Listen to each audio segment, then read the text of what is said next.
Assalamualaikum warahmatullahi wabarakatuh. Salam sejahtera untuk kita semua. Pada kesempatan kali ini, saya Hendy Mariati, NDH 21, peserta PKA Angkatan 3 tahun 2025 pada BPSDM Provinsi Kalimantan Selatan akan menyampaikan tugas Agenda 3, Manajemen Kinerja, Klaster 1 terkait dengan akuntabilitas kinerja, manajemen kinerja, dan standar pelayanan kinerja.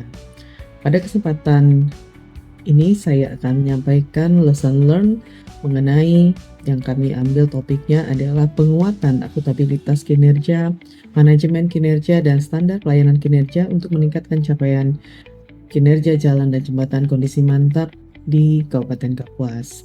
Mana kita mengetahui bahwa pembangunan infrastruktur di Kabupaten Kapuas menjadi salah satu sektor yang prioritas untuk mendorong pertumbuhan ekonomi daerah, meningkatkan akuntabilitas masyarakat, serta memperkuat konektivitas antar wilayah. Tantangan tersendiri di Kabupaten Kapuas dalam membangun jalan dan jembatan karena Kabupaten Kapuas terdiri dari dua daerah yang dominan yaitu Pasang Surut dan Non Pasang Surut. Di mana daerah Pasang Surut di sini merupakan daerah-daerah yang selalu terdampak, ada bagian-bagiannya terdampak banjir pada satu musim hujan misalnya, ataupun karena terdampak adanya pengaruh pasang surut air. Kemudian di daerah non pasang surut di sini adalah daerah-daerah yang di daerah di perbukitan, di mana jangkauannya cukup jauh dari ibu kota Kabupaten Kapuas sendiri di kota Kapuas, dan menjadi tantangan tersendiri karena daerah perbukitan yang memiliki area-area yang sulit untuk dijangkau dengan kondisi-kondisi alam yang juga sangat penuh tantangan dalam bangunan maupun preservasi jalan dan jembatan. Pelajaran penting yang dapat kami ambil yang bisa menjadi perbaikan berkelanjutan di masa yang akan datang. Yang pertama, kita dapat mengetahui bahwa akuntabilitas kinerja sebagai pilar utama pembangunan infrastruktur jalan dan jembatan.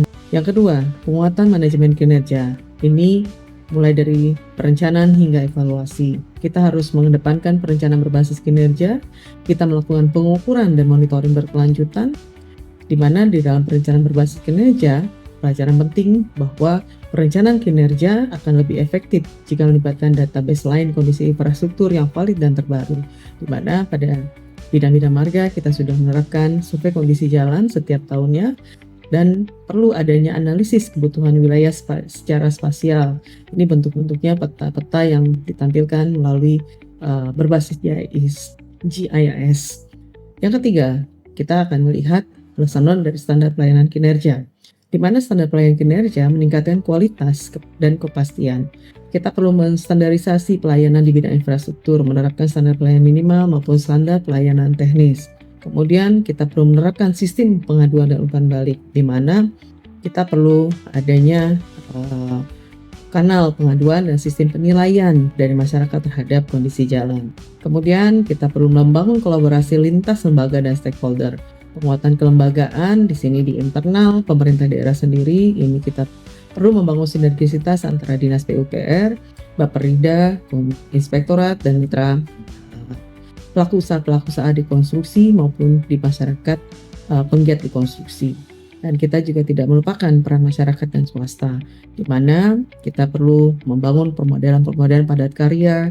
Kita perlu pendekatan corporate social responsibility atau CSR di dalam kita mengatasi keterbatasan anggaran dalam pencapaian kinerja. Dan di akhir lesson learn ini kami mengambil sebagai suatu penutup, penguatan akuntabilitas kinerja, manajemen kinerja, dan standar pelayanan merupakan satu kesatuan strategis yang tidak terpisahkan dalam upaya meningkatkan capaian jalan dan jembatan kondisi mantap di Kabupaten Kapuas. Dengan komitmen bersama dan inovasi berkelanjutan, capaian jalan dan jembatan kondisi mantap bukan hanya target administratif, tetapi menjadi representasi nyata dari pelayanan publik dan yang berorientasi hasil. Demikian lesson learn yang dapat kami sampaikan. Atas perhatian dan kesempatan yang diberikan untuk kami dalam memaparkan, kami ucapkan terima kasih. Wabillahi taufiq wal hidayah. Wassalamualaikum warahmatullahi wabarakatuh.